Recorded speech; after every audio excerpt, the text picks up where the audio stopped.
Hi, my name is Lam. This is 98 Real Estate VA. I hope y'all are doing good out there. Today, I wanted to talk about purchasing your first home.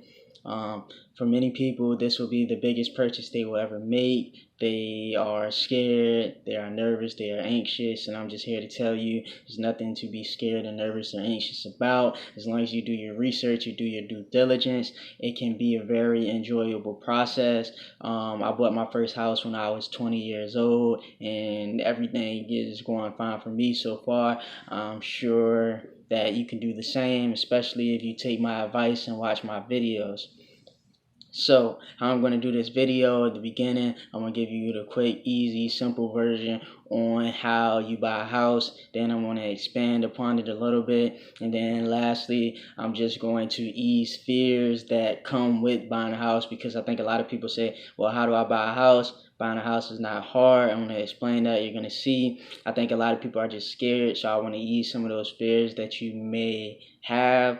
And if you don't have those fears, I'll probably bring up some new ones. Okay, so first, how do you buy a house? So first, you talk to a mortgage lender, and they will tell you if you can afford to buy a house right now. If you can get a mortgage loan and you do qualify, they will tell you how much house that you can afford. So that's step one. Step two would be to talk to a realtor. A realtor is going to show you different houses. You tell them what they like. It's good to have open and honest communication with them and tell them exactly what you're looking for, exactly what predicament you're in, how many bedrooms, baths, square foot, location, all of that stuff. They will try to adjust it to what you need. Ultimately, it would be nice if you could communicate that information. Okay, next, you find a house, you put the offer in on the house. They either accept it, they will counter, you will go back and forth. Your realtor is going to do the negotiation. You will never be in contact with the seller. You will never see the seller. The only time you probably would know anything about the seller is on the closing documents. You'll see the seller's name. That's it. You won't know anything else about them. After that, you will e-sign a whole bunch of documents throughout this process. They're going to make you e-sign probably about 50 documents, and they say different things. You can read them if you want, but if you go through a legitimate realtor or a legitimate title company, closing agent, all of that stuff, most of the documents are pretty standard, so I'm not going to say you don't have to read them, but read every contract you sign. But you're going to e-sign like 50 papers, so read them, glance at them, whatever you want to do.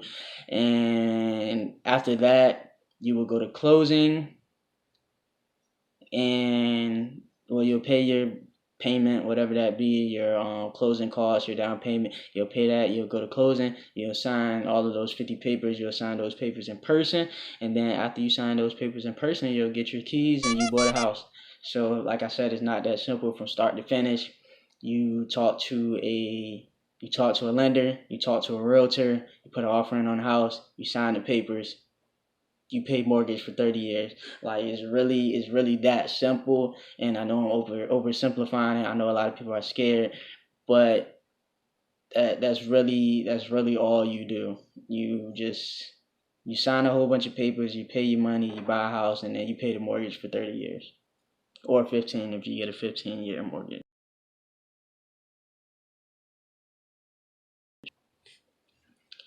Okay, so now this is the expanded version, the explanation. The first step I say is talking to a lender. Talking to a lender, the first thing you will do is get pre-qualified. When you get pre-qualified, you can do this over the phone.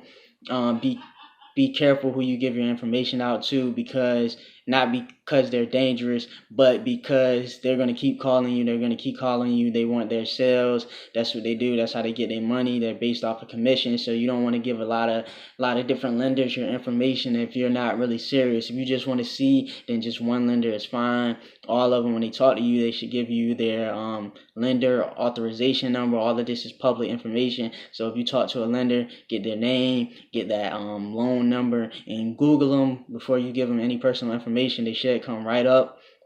That's what I would do. They're going to ask you for your last name, your first name, social security number, how soon you're willing to buy. They're going to get all in your business. They're going to ask you how much money you made. They're going to ask you a lot of different questions. They're gonna ask you how much money you've made in the last 2 years, how long have you been working, what do you think your credit score is. Give them permit. They're gonna ask you, they have permission to do a credit check. When they do your credit check, what my mortgage lender told me is that they were gonna run it as a soft inquiry, and it wasn't gonna hit my credit. As soon as I said yes, you can run my credit, I got an email on my phone. It said my credit score went down 4 points. So just be expecting that when you do this, your credit score is going to go down maybe like 4 to 6 points or 5 to 10 points. But the thing is, because FICO knows that people shop around for mortgage lenders, after your second one, your credit score shouldn't go down more than 4 points. So if you talk to 5 different lenders, that doesn't mean your credit score is going to go down 25 points and it's going to go down 5 each time. It should only go down for the first one, and then the second, third, and the rest of them, they should know, okay, this guy or this girl, they're shopping for mortgage. They're shopping around for a mortgage, and it would just go down that one time. So most of the time, first-time home buyers are going to qualify for what is called a FHA loan. I think it stands for Federal Housing Association, which really means nothing to you. It's more for the lender, and that means that it is a government-backed loan for first-time home buyers. So if you default on your loan, they will get money from the government. You're a first-time home buyer, you will most likely get a FHA loan, or you could get conventional if you want to put 10% down, 20% down, all of that. But most of the time for FHA loans, you use that for first-time home buyers. FHA loan, you can put down as little as 3.5%. So let's say you have a house and it costs $100,000. 3.5% is $3,500. You have a house that costs $200,000. 3.5% is $7,000. If you partner with a local lender, good local lenders in your area should know grants that you can get. You can get grants for civil services. If you're a police officer, a firefighter, a teacher, you can get grants for that. You can get grants for being poor. So if you make under, like the grant I got is if you made under $40,000 a year, then you got a grant for that. I got a $5,000 grant. So that is that can go towards either your closing costs or your down payment. So that's good. So I feel like I'm really getting deep into this video, and that's not what this is meant to be, as far as the points and how the payment is made and all of that stuff. It's good to know this stuff, but sometimes if it works, it works. If the money works, it works. Like I said, I bought my house last year. I bought my house at the age of 20. I put down $3,500 down. My house cost $180,000. I only paid $3,500. So boom, that's really all you need to know. All of the other stuff is just really, all the other stuff is moot at that point. I put down $3,500 and I got me a house. That's really all it is. Me specific, I'm a realtor. I wasn't a realtor at the time I bought my house, but I'm a realtor now. And when I bought my house, I have no idea how many points I bought. I have no idea how much each individual closing cost fee and all of that was, because it didn't matter. If the money worked, it worked. If it added up, it worked for me. That's all that mattered. So now talking back about getting pre-qualified for this FHA loan, the minimum you can get an FHA loan is a 580 credit score. If you have a 750 credit score and above, or some lenders a 720 credit score and above, that's considered excellent credit. That will give you the best rates. So the higher your credit score is, the lower your interest rate will be. Interest rates are going even lower. The Feds, they just lowered their interest rates. So in a couple of months, that should reflect to buyers right now, as far as them getting mortgage loans. So I would say a good interest rate right now would be 3.5%, 4%, depending on your credit score. Also, the more your home costs, the lower your interest rate will be. So like my lender, he was like, anything 125 or less, we put at a higher interest rate. Anything from 125 to 250, we put at a medium interest rate. Anything 250 and above, we give them the lowest interest rates. They give the lowest rates because they're going to make money anyway because of the price of the home. Their mortgage payment is already so large, so they don't really have to kill over the interest rate.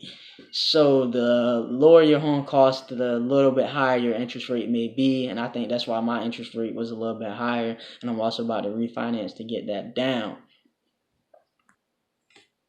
So to qualify for this FHA, like I said, you need at least a 580 credit score. So if you have a 575 or something like that, I would still try, because if you use Credit Karma and stuff like that, those aren't the most accurate. They can be up to like 30 points off. So you could think you have a 570 and you actually have a 600 credit score. So get your free annual credit report. I think you can get 3 free ones a year. So get those, or just talk to your lender and then they can tell you actually what your credit score is. And the minimum you need is a 580. You need a 2-year work history. If you don't have a 2-year work history at the same job, then 2 years in the same industry is optimal. You can get by with maybe 1 year, 1.5 years, but most people are going to look for 2 years depending on what your job is and what career field you are in. All right, the next thing they are going to ask you is as far as your debt, and they're going to calculate your debt to income ratio. They're going to ask you all the payments you make right now as far as gas, as far as housing, insurance, so all of your expenses. They're going to take all your expenses, they're going to divide it by your gross pay, the big number. So they're going to divide that by the big number, times it by 100, and they want your debt to income ratio to be under 36%. I'm not too sure why they do this. I'm not a lender. I guess they want to make sure that you can pay your mortgage payment. As far as selecting a mortgage lender, I really do not think it matters who you select. The rates are going to be the same as far as what you're paying for and the cost. Really, when you're picking a mortgage lender, you just want to pick somebody who you like. You want to pick somebody who's answering your phone calls, answering your questions, who doesn't belittle you, who doesn't talk to you like you're stupid, who isn't always busy. So that's how you pick a mortgage lender.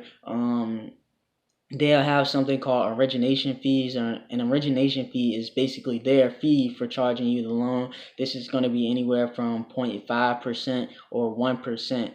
So the loan origination fee, that can vary. So if you want to shop around and try to get this 0.5 origination fee instead of 1% origination fee, that can be helpful also. So now let's talk about picking a realtor and actually seeing homes. When you pick a realtor, I would pick somebody that you know, somebody that you trust, somebody that's going to look out for you.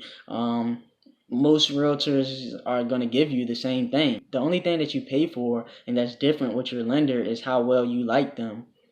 That's really all it is. So if you know somebody who is a real estate agent, I would go with them. On Zillow, you'll see certain houses and you'll see these premier agents. Those are people who just paid the most money to get on Zillow. They are not the most qualified. They are not your real estate agent. You can pick any agent that you want. They are not specified to that house. They are not tied down to that house, and that's the agent for that house. No, any agent in Hampton Roads can show you any house, and for the most part in other areas, also in other parts of the country. If you're licensed in that state, you are licensed to show any house in that state. So in my area, your realtor is going to cost you 3%. This 3% is paid by the seller, so you do not pay me any money.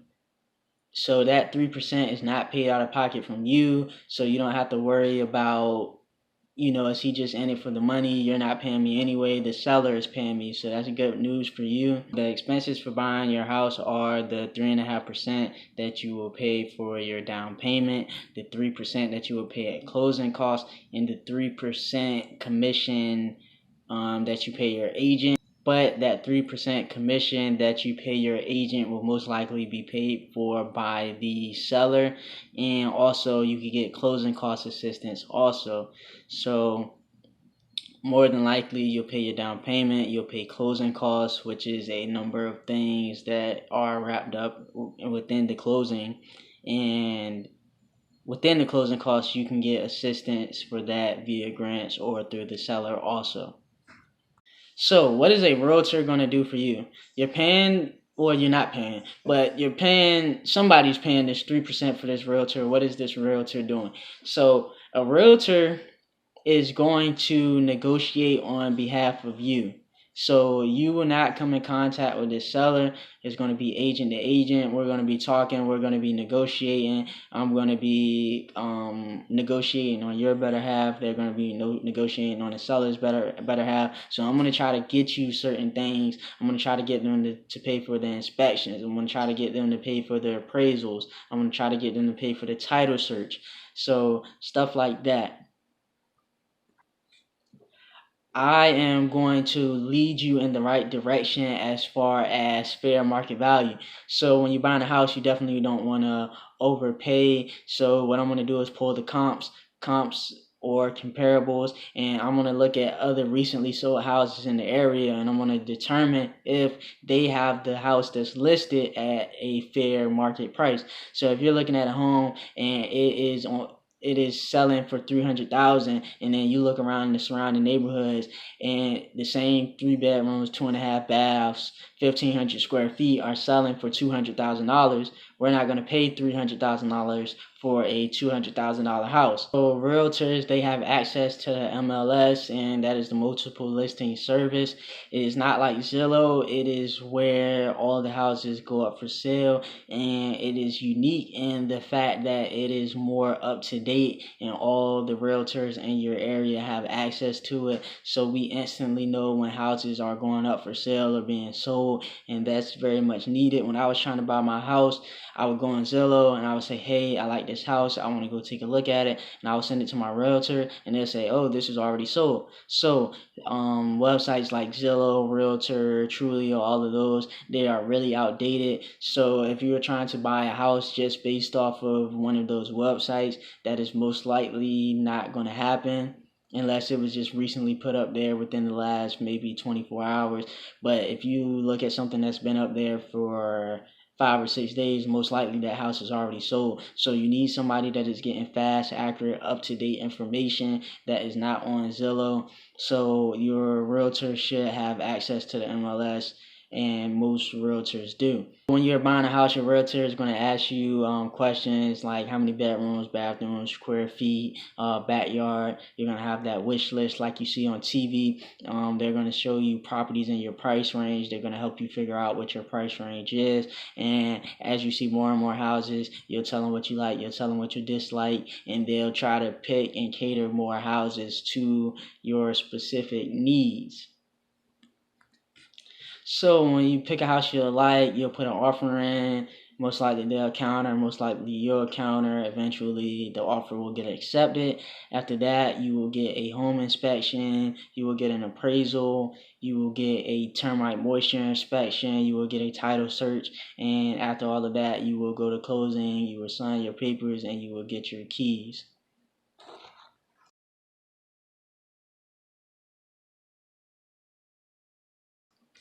As far as easing fears about buying a house, because people think buying a house is scary, I would say as far as easing fears, what I would look for when I'm buying a house is I would look for a newer house. Older houses may come with problems. When you are getting your home inspection, before you get your home inspection, Google how to do a home inspection. You'll find 3 hour long videos, so that way you can go through and you can look and you can see certain stuff.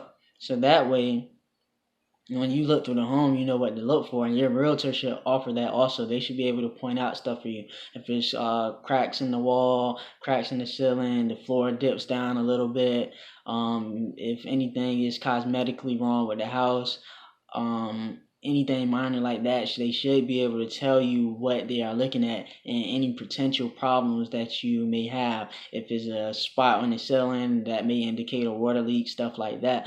But you need to know that also, so that way you are not just going off of somebody's word. You are knowledgeable, so that way when you purchase your home, you can know it's a good home choice. When you get your home inspection, okay, I got my home inspection, and throughout the year I have had so many problems with this house. So a home inspection is not the end all be all. You need to be there with your home inspector. You need to know what you're looking at. If you know any contractors, if you know any handy people, get them to go with you. Get them to go, and you go on the home inspection. Ask questions. Hey, did you check this? Hey, did you double check that? Are you sure it's supposed to be like that? Why did you test this? Why didn't you do that? Hey, on this video, I saw this. So be prepared for the home inspection and be there for the home inspection. Make sure you get a home warranty. Good real estate companies will pay for you for a 1 year or a 13-month home warranty. Use that to your advantage, because stuff will break down.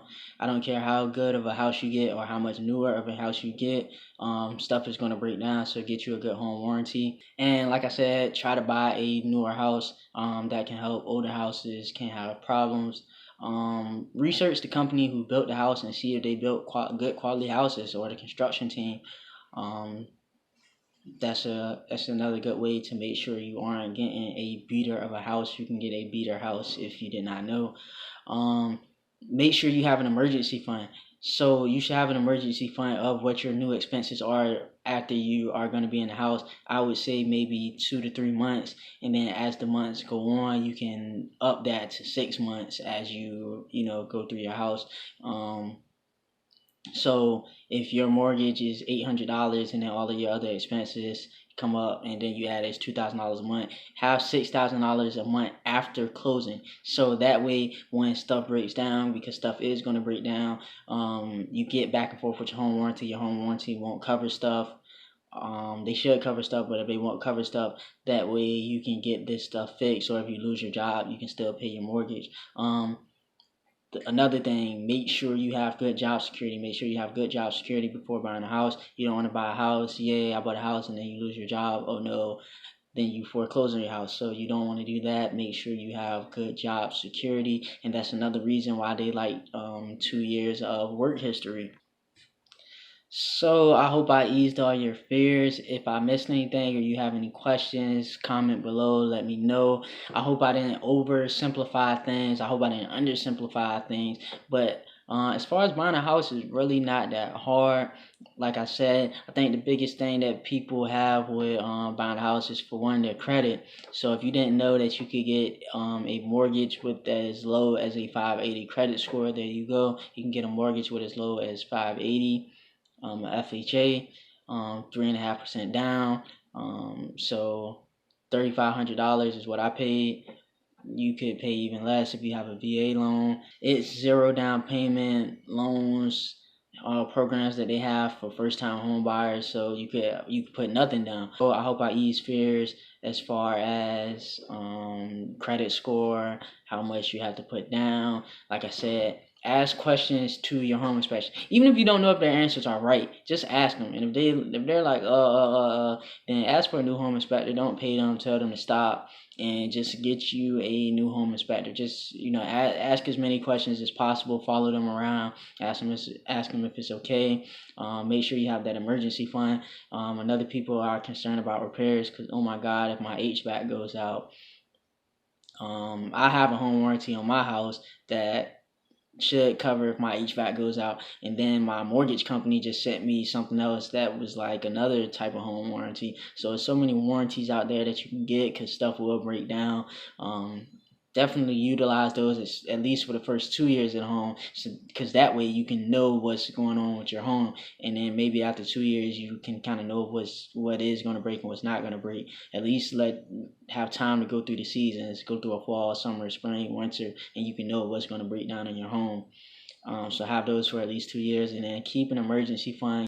That's another thing. Make sure you have a budget. If you cannot budget your money without a mortgage, you cannot budget your money with a mortgage. So make sure you have a mortgage. Make sure you still have room for savings after your mortgage payment. When you talk to the lender, hey, tell them I have $800 a month I want to spend on my mortgage. I cannot spend no more than $800. I have $1,200 a month I can spend on my mortgage.